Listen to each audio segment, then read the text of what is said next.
नमस्कार, सच न्यूज़ 24/7 में आपका स्वागत है। मैं हूं प्रोफेसर अशोक रुपा। आप देख रहे हैं 4 PM लाइव। तो जैसा कि आप जानते ही हैं कि परसों से हमने एक नया प्रोग्राम शुरू किया है 4 PM लाइव। 4 बजे मैं लाइव आता हूं और जो भी लेटेस्ट न्यूज़ होती है उस पर आपको जानकारी देता हूं। तो परसों हमने जो भगदड़ हुई थी उसके बारे में बात की थी हाथरस में, और कल बात की थी हमने जो साइबर फ्रॉड हो रहे हैं उसके बारे में चर्चा की थी, और आज हम फिर बाबा के बारे में बात करेंगे।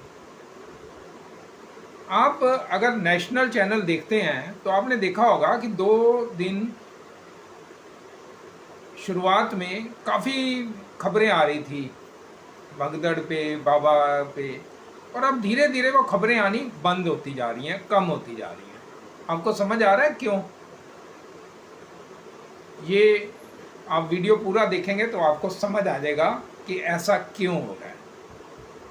123 लोगों की डेथ हो गई हाथरस में सत्संग के दौरान भगदड़ में। बाबा जो थे उनका FIR में नाम तक नहीं है, गिरफ्तारी तो छोड़ दीजिए, 9 लोगों की अब तक गिरफ्तारी हो चुकी है। और अब जो बाबा के वकील हैं AP सिंह, उन्होंने एक नया दावा ठोक दिया। मतलब वो एक समझ लीजिए एक नया ड्रामा आप कह सकते हैं। वो कह रहे हैं कि ये जो घटना थी ये हादसा नहीं थी, ये साजिश थी। कैसे साजिश थी? वो बता रहे हैं कि 15-16 लोग थे जो गमछा पहने हुए थे और उनके कमर में स्प्रे था, जैसा कुछ था, स्प्रे वो छिड़क के उन्होंने भगदड़ की स्थिति पैदा की। मतलब जो जहरीला स्प्रे था कुछ, उसका स्प्रे किया और उसके कारण ये सब हुआ। और पूरी बात नहीं उन्होंने बताई, बस इतनी बात ही उन्होंने बताई, और कहते हैं कि पूरी बात हम कोर्ट में बताएंगे। तो जब आप बता ही रहे हैं कि साजिश है तो साफ पूरी बात बता दीजिए ना। आप बता दीजिए कि कैसे साजिश थी, वो 15-16 लोग कौन थे, क्या इरादा था उनका, ये भी बता दीजिए। आप जानते हैं AP सिंह कौन है? AP सिंह वो ही वकील हैं जिन्होंने निर्भया के जो अपराधी थे, जो उनका केस लड़ा था। जो निर्भया के जो दोषी हैं उनको फांसी से बचाने के लिए वो केस लड़ा था, वो है AP सिंह। तो AP सिंह का इतिहास आपको पता है कि वो किस तरह के केस लेते हैं। वो ऐसे ही केस लेते हैं जो फंस जाते हैं, या जिन अपराधी होते हैं उनको पता है सज़ा मिलेगी, लेकिन वो अपनी, क्योंकि उन्होंने तो अपना जो उनका लीगल प्रोफेशन है वो करना ही है, तो वो ऐसे केस लेते हैं और उनको बचाने की कोशिश करते हैं। और बाबा को भी अब वो बचाने में लगे हुए हैं। अब बाबा को बचाने के लिए क्या क्या कहानियाँ वो करेंगे, गढ़ेंगे कोर्ट में, आप देख सकते हैं। जैसे अभी उन्होंने कह दिया कि स्प्रे करके छिड़काव। अब गवाहों ने क्या बयान दिया? जो जांच हो रही है उसमें गवाहों ने 3 गवाह सामने आए हैं। उन्होंने कहा है कि बाबा ने, जो बाबा है, आपको उनका नाम मालूम है, नारायण सरकार हरि सूरजपाल जाटव, और भोले बाबा जिनको कहते हैं, वो सत्संग कर रहे थे। वो सत्संग के दौरान उन्होंने, जब सत्संग खत्म हुआ तो उन्होंने सब जो श्रद्धालु हैं उनको अपील की। उन्होंने कहा कि आप सब लोग मेरे जो चरणों की धूल लेके जाना। ये 3 गवाह सामने आए, उन्होंने कहा कि मेरे चरणों की धूल लेके जाना, इससे आपके रोग कष्ट सारे दूर हो जाएंगे। तो इसी वजह से जब वहाँ पे बाबा निकले गाड़ी में से, और गाड़ी के जो टायरों की धूल है, बाबा के चरणों की भी धूल नहीं, गाड़ी के टायरों की धूल। तो देख लीजिए मूर्खों के भी क्या सींग होते हैं। मतलब ऐसी जनता मूर्ख है, अंधविश्वास में कैसे पागल हैं लोग। वो गाड़ी के जो टायर होते हैं ना, वो मिट्टी, उसकी धूल आएगी तो वो ठीक हो जाएंगे, उनके कष्ट दूर हो जाएंगे। इसी वजह से वो लेने के चक्कर में वहाँ गए और जो सेवादार हैं उन्होंने रोका, उनको भगदड़ मची और हो गया। और अब इन्होंने एक नई कहानी गढ़ दी है। और क्या आपको लगता है कि बाबा की गिरफ्तारी होगी? नहीं होगी। बाबा की गिरफ्तारी नहीं होगी। मैं आज आपको क्या बता रहा हूँ। यूपी पुलिस चाहे कहती रहे, यूपी पुलिस कहती है जांच होगी, जो भी दोषी हैं हम उनको सजा देंगे, कोई दोषी बख्शा नहीं जाएगा। लेकिन बाबा की गिरफ्त का नाम एफआईआर में भी दर्ज नहीं किया। जब एक बात बताइए, मैं कहीं पे सभा करता हूँ, कुछ भी आयोजन करता हूँ, कोई स्पीच देता हूँ, स्पीच में मेरे फॉलोअर आ जाते हैं और मैंने मान लो 10,000 फॉलोअर बुलाए हैं और वहाँ पे पहुँच जाते हैं 50,000 फॉलोअर और भगदड़ जैसी स्थिति हो जाती है। और मैं कह देता हूँ कि नहीं, मेरा तो कोई कसूर ही नहीं है जी, ये तो अपने आप फॉलोअर आ गए, मैंने क्या किया, और मैं चुप करके निकल जाता हूँ। तो क्या पुलिस मेरी बात मानेगी? नहीं, पुलिस तो सबसे पहले मुझे पकड़ेगी क्योंकि मैंने आयोजन किया था और मैं आम आदमी हूँ। लेकिन बाबा आम आदमी थोड़ा है। बाबा बहुत पहुंचा हुआ है, 100 करोड़ रुपए की उसकी प्रॉपर्टी है, 24 से ज़्यादा उसके बाबा के जो आश्रम है। फिर वो दलित वर्ग से आते हैं। और कल मैं अपने रिपोर्टर के साथ इस बात पे चर्चा कर रहा था, तो मेरे रिपोर्टर कुछ कह रहे थे कि ये बाबा जो है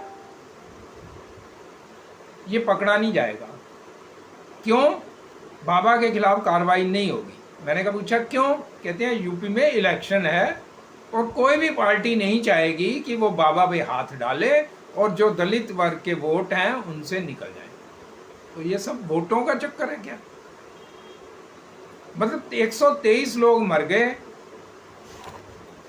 123 लोग मर गए और पुलिस गिरफ्तार 9 लोगों को किया है। एक मुख्य सेवादार हैं और कुछ और लोग हैं, उन्हीं को करके बस जांच हो जाएगी, मामला रफा दफा हो जाएगा। मीडिया में कुछ दिन खबरें चली थी, अभी आने बंद होगी। आज ही बहुत कम खबरें आई हैं। धीरे धीरे ये जनता भी इसको भूल जाएगी, आप लोग भी भूल जाएंगे, मामला हो जाएगा रफा दफा।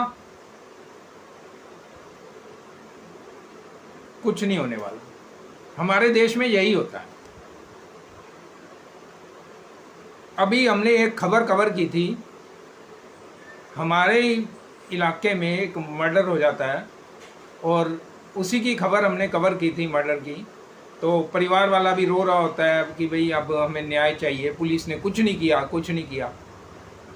मैंने एसएचओ को फ़ोन किया, एसीपी को फ़ोन किया, डीसीपी को फ़ोन किया और सबसे पहले मेरे पास ही वो खबर आई थी। मैंने बाकी मीडिया वालों को भी बता दिया, 5-6 मीडिया वालों ने कवर भी की खबर की। उसके बाद ना जो पीड़ित वर्ग है वो हमारे पास आया और एसएचओ, डीसीपी, एसीपी तो फ़ोन ही नहीं उठाते। क्या हुआ कुछ मालूम नहीं। बच्चा एक गुम हुआ था, आज से 15-20 दिन पहले एक बच्ची गुम हुई थी एसडीएम ऑफिस जोड़ी गार्डन में। वो बच्ची मैंने खबर बनाई, चलाई। मेरे जो रिपोर्टर है राजीव नरूला, जो अगले दिन ही बीमार पड़ गए, उन्होंने खबर चलाई जी। श्याम वैद थे मेरे रिपोर्टर, गर्मी में जाके हमने खबर चलाई। पुलिस पे प्रेशर पड़ा, जोड़ी गार्डन थाने पे, पुलिस ने उसको ढूंढ लिया, मिल गया। और ढूंढने के बाद वो जो परिवार है जिनकी बच्ची मिल गई, उन्होंने बताना तक नहीं हमें समझा कि बच्ची मिल गई है। और जब उनको पूछा कि आपके अब बाइट ले लेते हैं, बता दो बच्ची कैसे मिली, कहाँ मिली, कहते हैं हम तो गांव में है जी। अब जब मदद हम करें तो मीडिया करता है तो तब तो सब ठीक है। जब सब कुछ काम हो जाता है, इनकी आपस में सेटिंग हो जाती है, क्या हो जाता है, तो फिर कह देते हैं हम तो गांव में हैं जी। ऐसे एक बार नहीं हुआ, एक और बच्चा गुम हुआ था नगली में। वो भी बच्चा, मेरी खबर डाली, खबर डालने के अगले दिन वो बिहार से मिल गया। उसके बाद परिवार वालों को संपर्क किया, परिवार वाले कहते हैं हम तो गांव में हैं, 20 दिन बाद आएंगे, महीने बाद आएंगे। वो आए ही नहीं, वो बात वहीं खत्म हो गई। सुनने में कई बातें आती हैं कि पुलिस से ही सेटिंग हो जाती है, पीड़ित वर्ग की सेटिंग हो जाती है, विरोधी दूसरे पक्ष से सेटिंग हो जाती है। अभी एक रेप कांड हुआ था ख्याला में, रघुवीर नगर में, वहाँ भी यही हुआ था। हमने किया, कुछ और मीडिया चैनल ने भी खबर की, उसके बाद वो भी चुप करके बैठ गए। क्या हुआ कुछ पता नहीं। तो ये तो कुछ एग्जाम्पल मैं बता रहा हूँ कि हमारे देश में जो न्याय पाने वाले हैं ना, जो चाहते हैं कि हमें न्याय मिले, वो भी मामले को रफा दफा कर लेते हैं। और जब लेने वाला भी खुश, देने वाला भी खुश, लेने वाला भी खुश, देने वाला भी खुश, तो कार्रवाई की क्या जरूरत है जी। पुलिस को अपना पैसा मिल रहा है, जो जिसने अपराध किया है वो अपना पैसा दे के छूट जाता है। अब यही बाबा में भी के केस में क्या होगा, करोड़ों 100 करोड़ की प्रॉपर्टी है। आपको पता है कितना पैसे का लेन देन होगा। हमें तो मीडिया वालों ने तो खबर चला दी, मीडिया वाले तो बेवकूफ़ बन जाते हैं, खबर चला देते हैं, उनके खबर का असर भी हो जाता है, अपराधी पकड़े भी जाते हैं, लेकिन फिर आपस में इनकी सेटिंग हो जाती है। ये बाबाओं के धंधे ऐसे ही चलते रहेंगे, मुझे नहीं लगता ये बंद होने वाले हैं। जनता बेवकूफ़ बनती रहेगी, हादसे होते रहेंगे, कहीं पुल गिरता है, कहीं आगे वो पंजाब में एक बार दशहरा पे ट्रेन हादसा हो गया था, एक बार एक और हादसा हुआ था जिसमें पुल गिर गया था उद्घाटन के कुछ दिनों के बाद ही, तब भी 100 से ज़्यादा लोग मर गए थे, कुछ नहीं हुआ। तो ये सारे मामले रफा दफा हो जाते हैं, कुछ नहीं होता। ये सच्चाई है हमारे देश की, तभी यहाँ न्याय की उम्मीद रखना ही बेकार है। और बाबाओं का क्या होगा, और जो बाबा हैं ऐसे ढोंगी बाबा बने हुए हैं। अब इस ढोंगी बाबा के बारे में तो ऐसी ऐसी खबरें आ रही हैं, पहले मीडिया बड़ा कुछ चला रहा था खबरों में, अब शांत हो गया मीडिया, जो नेशनल मीडिया बड़े बड़ी खबरें चला रहा था कि ये मीडिया में वो उनके बयान दिखा रहे थे जो गांव के लोगों के, जो बताते थे कि वहाँ पे बाबा जो है वो लड़कियाँ बाबा को नहलाती थी, 15-15, 16 साल की लड़कियाँ, उनसे वो मालिश करवाता था। अब वो खबरें कहाँ गई, कोई अता पता नहीं है उन खबरों का।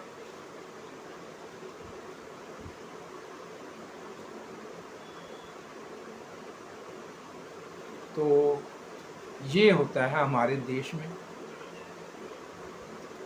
बाबा जो जिनके कारण ये हुआ, अंधविश्वास के कारण हुआ, लोग अंधविश्वास में पड़े हुए हैं। अब इस पे तो फिर कभी बात करेंगे, लेकिन बाबा की गिरफ्तारी होगी ऐसा कोई लगता नहीं है और होगा नहीं। ये मामला सारा रफा दफा हो जाएगा। और ये भी एक खबर मुझे और भी कल बता रहे थे कि एक बुजुर्ग भी आश्रम से गायब हो गए थे, तो ये भी एक चैनल दिखा रहा था, लेकिन वो उनका आज तक पता ही नहीं लगा वो कहाँ चले गए। और ये बाबा अपने आप को विष्णु का अवतार होने का दावा भी करते थे, लेकिन नेशनल मीडिया से ये सारी खबरें अब आनी गायब होती जा रही और धीरे धीरे ये ख़त्म हो जाएंगी। कारण क्योंकि मीडिया पे भी, नेशनल मीडिया पे भी दबाव होता है सत्ता का। ये सच्चाई है, सत्ता का दबाव होता है। हमारे जो यूट्यूबर हैं हमारे ऊपर ये दबाव डाल नहीं सकते, ज़्यादा से ज़्यादा हमारा वीडियो डिलीट कर देंगे। यूट्यूब से डिलीट कर देंगे, फेसबुक से डिलीट कर देंगे, और क्या करते हैं। लेकिन जो नेशनल मीडिया है उनको तो बड़ी बड़ी एड्स मिलती हैं, बड़ा बड़ा पैसा मिलता है, वो उनका धंधा ही बंद हो जाएगा अगर सपोर्ट उनको सरकार नहीं करेगी। तो ये है सच्चाई। आपकी क्या राय है ज़रूर लिखिए। क्या बाबा गिरफ्तार होगा, इसका जवाब बताइए, क्या बाबा गिरफ्तार होगा कि नहीं। आज के लिए इतना ही, कल फिर मिलेंगे 4 बजे। नमस्कार। और इस वीडियो को शेयर करिए, सबको भेजिए, और फेसबुक को में हमारे चैनल को फॉलो करिए और यूट्यूब पर सब्सक्राइब करिए। धन्यवाद।